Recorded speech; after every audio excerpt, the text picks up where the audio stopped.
drum take a bay low mi dang in a low star let se po darling kaphan lo garil ru ngai tua na le swang tua na a boy te itam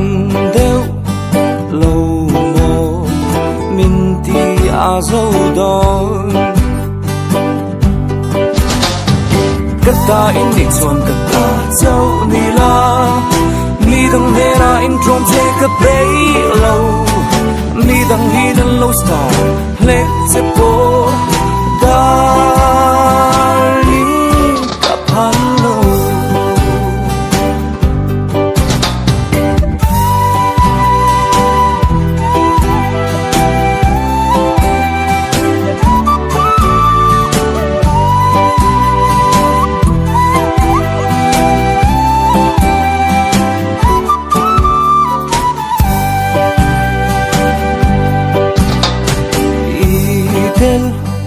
lova nun dan min zir tirla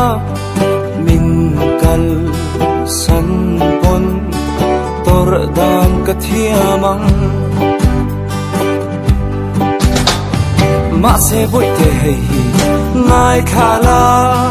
min kal san lo le ka kal san lo nan se kan kara mel ma eng ang sang ma se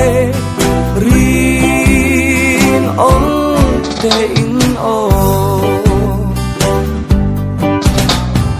kata in di chuan kata chau ni la mi dang hera in drum take a bay low mi dang hin a low star let se po